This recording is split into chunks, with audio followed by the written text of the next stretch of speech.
안녕하세요. 오늘 여러분과 함께 깊이 파볼 주제는 제품 수명주기 관리, 바로 PLM입니다. 네, 제품 아이디어가 딱 떠오른 순간부터 이게 폐기될 때까지 그 모든 과정을 관리하는 방법인데요.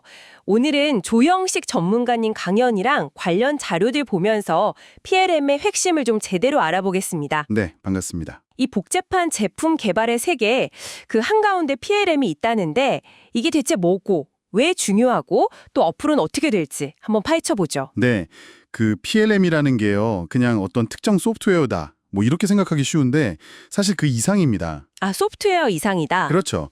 기업의 혁신 속도를 막 높여주고 또 시장 변화에도 빨리빨리 대응하게 하고요. 결국은 그 제품의 가치를 완전 극대화시키는 그런 전략적인 접근법 이렇게 볼 수 있겠습니다. 전략적 접근법이요? 네, 오늘 이 시간에 PLM 궁금한 점들 좀 확실히 풀어드리고 이게 정말 중요하구나 이를 명확하게 이해하실 수 있게 도와드리겠습니다. 좋습니다. 그럼 PLM, 그 기본 개념부터 좀 짚어보죠. 제품 기획하고 설계, 생산, 나중에 서비스랑 폐기까지 이 모든 과정의 데이터랑 프로세스를 통합 관리한다. 이런 거죠? 네, 맞아요. 근데 핵심 철학이 있어요. 핵심 철학이요? 바로 단일 정보 소스, 영어로는 single source of truth. 이걸 구축하는 겁니다. 단일 정보 소스? 네, 옛날 생각해보면 엔지니어들이 도면 찾으려고 막 창고 뒤지고 그랬잖아요. 아, 네네. 종이 도면들. 그렇죠. 아니면 뭐 부서마다 데이터가 다 제각각 흩어져 있고. 그래서 정작 일하는 시간보다 정보 찾는 데 시간을 거의 30%에서 많게는 70%까지 썼다는 얘기도 있어요. 70%요? 와, 거의 하루 종일 뭘 찾는 거네요. 네, 상상이 되시죠? 그냥 서류 더미 속에서 헤매는 거예요. PLM은 바로 이런 비효율을 없애주는 겁니다. 단순히 정보 검색 시간을 줄이는 걸 넘어서 자료들을 보면 이게 그냥 IT 시스템이 아니라 경영 전략이다, 철학이다 이런 말들이 있던데요. 맞아요. 그게 중요한 포인트인데요. 경영진 입장에서는 이걸 단순히 뭐 효율 높이는 도구가 아니라 제품 자체의 가치 있잖아요. 예를 들면 기능, 성능, 신뢰성 같은 거요. 네네, 본질적인 가치. 그렇죠. 그 본질적인 가치를 높이는 시스템으로 보는 거예요. 그냥 개발 빨리 하는 걸 넘어서 더 좋은 제품을 만들게 하는 기반이 되는 거죠. 아, 개념은 알겠는데 근데 사실 많은 기업들이 이미 ERP나 SCM 같은 시스템들 쓰고 있잖아요. PLM이 그것들이랑은 뭐가 다르길래 이렇게 핵심적이라고까지 하는 걸까요? 네, 좋은 질문이세요. 보통 ERP나 SCM은 주로 생산이나 뭐 공급망 관리, 여기에 초점을 맞추잖아요. 네, 그렇죠. 근데 PLM은 제품의 그 아이디어 단계, 맨 처음부터 시작해요. 그래서 개발, 생산, 서비스, 폐기까지 훨씬 넓은 범위를 다룹니다. 특히 제품 그 자체의 데이터, 그리고 그게 어떻게 변해가는지 그 과정을 관리하는데 아주 특화되어 있죠. 아, 범위가 훨씬 넓군요. 아이디어부터 폐기까지? 네. 그래서 가장 큰 효익, 그러니까 장점을 꼽으라면 제품 출시 기간 단축, 즉 타임 투 마켓. 타임 투 마켓? 네. 그리고 시장 적합성 확보, 라이트 투 마켓. 이걸 둘 수 있어요. 시장이 진짜 원하는 제품을 딱 제때 내놓게 도와준다는 거죠. 아, 속도랑 정확성 둘 다 잡는다. 비용 절감이나 품질 향상 효과는 어떤가요, 그럼? 당연히 있죠. 프로세스가 효율적으로 돌아가고 오류가 줄어드니까 그게 바로 비용 절감하고 품질 향상으로 이어지죠. 네. 그리고 또 중요한 게 부서 간의 벽을 허무는 거예요. 설계, 생산, 서비스 부서가 예전에는 좀 따로 놀았다면 이제는 PLM을 통해서 서로 협업하고 투명하게 정보를 공유하게 되죠. 협업 강화. 이것도 크겠네요. 그렇죠. 아까 말씀드린 것처럼 정보 검색 시간이 줄어든 엔지니어들이 이제 좀 더 창의적인 업무에 집중할 수 있잖아요. 그러다 보면 예상치 못한 아이디어를 딱 발견하는 그런 세렌디피티 가능성도 커지는 거고요. 세렌디피티요? 엔지니어들의 뜻밖의 발견? 그 흥미로운데요. 그럼 PLM은 처음부터 지금 같지는 않았을 거 아니에요? 어떻게 발전해 왔나요? 그렇죠. 거슬러 올라가면 80년대에 CAD가 도입되면서 도면이 디지털화됐잖아요. 네. 컴퓨터로 설계하는 거. 네.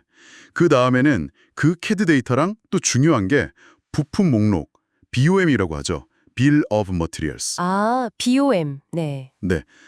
제품을 구성하는 모든 부품 리스트, 이런 걸 관리하는 PDM, 그러니까 제품 데이터 관리 시스템이 나왔어요. PLM은 거기서 한 단계 더 나아가서 제품의 기획부터 폐기까지 말 그대로 전 수명 주기로 관리 범위를 확 넓힌 거죠. 아, PDM에서 PLM으로 이렇게 범위가 넓어진 거군요. 근데 요즘은 또 뭐 디지털 PLM이다, 연결된 PLM이다 이런 말도 들리던데 최신 트렌드는 뭔가 다른가요? 네, 맞아요. 그게 이제 최신 트렌드인데 빅데이터나 AI, 클라우드, IoT 같은 이런 신기술들이 PLM에 막 접목된 형태예요. 아, 신기술 융합. 네. 과거의 클래식 PLM이 정보를 좀 중앙 서버에 다 모으려는 경향이 강했다면 이 디지털 PLM은 좀 더 분산된 환경에서 정보를 유연하게 연결하는 데 초점을 맞춰요. 그래서 디지털 스레드라는 개념이 중요해지는데요. 디지털 스레드요. 실이라는 뜻인데 네, 마치 제품의 아이디어부터 시작해서 나중에 서비스 데이터까지 모든 정보의 흐름이 끊기지 않고 하나의 실처럼 쭉 연결된다 뭐 이런 개념이에요. 제품의 모든 데이터 발자국을 하나로 깨는 거죠. 아, 기술이 발전하니까 PLM도 계속 진화하는군요. 그럼 실제로 어떤 분야에서 많이 쓰이나요? 아무래도 복잡한 제품들, 예를 들어 항공기는 부품이 막 300만 개 넘고 자동차도 3만 개 정도 되잖아요. 네, 엄청나죠. 이런 복잡한 제품들 개발하고 관리하는 데는 정말 필수적이고요. 또 요즘 많이 얘기하는 디지털 트윈, 가상 공간의 현실하고 똑같은 제품을 만들어서 시뮬레이션 하는 거예요. 아, 디지털 트윈 구축. 네. 그리고 개발 아주 초기에 설계 단계에서 미리 문제점을 찾아내고 개선하는 프론트 로딩 방식의 검증에도 아주 활발히 쓰입니다. 개발 비용의 상당 부분이 사실 초기 설계에서 결정되거든요.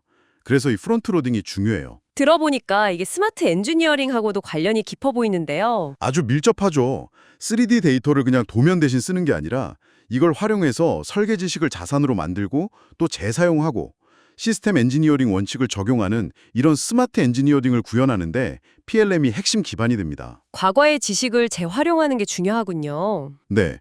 그래서 이제는 전통적인 제조업뿐만 아니라 전자, 소비재, 심지어는 금융 분야까지도 이 PLM의 원리가 적용되고 있어요. 적용 분야가 정말 넓네요. 근데 이렇게 유용한데 막상 도입하려면 쉽지만은 않을 것 같아요. 어떤 어려움들이 있을까요? 일단 초기 투자 비용 부담이 있죠. 소프트웨어 비용만 있는 게 아니라 그 외에도 뭐 DB 구축해야 하고 우리 회사에 맞게 커스터마이징도 해야 하고 유지보수 비용도 들고 숨겨진 비용이 꽤 큽니다. 아, 숨겨진 비용? 네. 그리고 또 하나는 조직 문화 변화에 대한 저항이에요.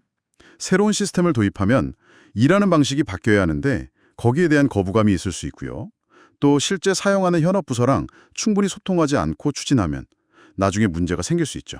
비용 문제도 있고 조직 문화 같은 현실적인 어려움이 있군요. 그럼 이런 도전 과제들을 넘어서 PLM의 미래는 어떤 모습일까요? 앞으로는요, PLM이 제품 수명 주기 지능, 즉 PLI, 프로덕트 라이프 사이클 인텔리전스로 진화할 거라고 봅니다. PLI요? I는 인텔리전스. 네, 단순히 데이터를 관리하는 걸 넘어서 이제 데이터 댐이나 데이터 호수에 쌓인 그 방대한 정보들을 AI가 분석해서요. 훨씬 더 깊은 통찰력을 얻고 심지어 미래를 예측하는 단계로 나가는 거죠. 이게 아까 말한 세렌디피티, 혁신적인 발견의 가능성을 더 높여줄 겁니다. 와, 데이터 분석을 넘어서 예측까지 정말 지능적이네요. 그럼 마지막으로 PLM을 성공적으로 도입하려면 어떤 점을 좀 조언해 주실 수 있을까요? 가장 중요한 건 명확한 목표 설정인 것 같아요. 우리가 PLM을 왜 도입하는지, 뭘 얻고 싶은지 분명히 해야 하고요. 또 한 번에 모든 걸 다 하려고 하기보다는 좀 단계적으로 접근하는 게 현실적입니다. 단계적 접근. 네. 그리고 다른 회사 성공 사례를 그냥 무작정 따라가기보다는 우리 회사 상황에 맞는 최적화된 방식, 그러니까 우리만의 베스트 프랙티스를 구축하려고 노력하는 게 중요해요. 남의 옷이 나한테 꼭 맞는 건 아니니까요. 우리 회사만의 최적화된 방식. 좋은 말씀이네요. 오늘 PLM에 대해서 정말 깊이 파고 들어봤는데요. 들어보니까 이게 단순한 시스템이 아니라 정말 제품 혁신이나 디지털 전환의 핵심 동력이구나 하는 게 느껴집니다. 아이디어부터 폐기까지 모든 정보를 연결하고 또 그걸 지능적으로 활용하는 거 정말 중요하겠네요. 맞습니다. 특히 요즘 제품들이 점점 더 스마트해지고 서로 연결되잖아요. 이런 시대에는 제품의 전 생애 주기에 걸친 그 지능, PLI를 어떻게 관리하고 활용하느냐, 이게 바로 기업의 미래 경쟁력을 좌우할 겁니다. 네. 마지막으로 이걸 듣고 계신 여러분의 분야에서는 이런 PLM 같은 접근 방식이 혹시 어떤 새로운 가능성을 열어줄 수 있을지 한 번쯤 생각해 보시는 것도 꽤 흥미로울 것 같습니다. 네, 오늘 정말 통찰력 있는 이야기 감사했습니다. 저희는 다음에도 흥미로운 지식 탐구로 다시 돌아오겠습니다. 고맙습니다. 네, 감사합니다.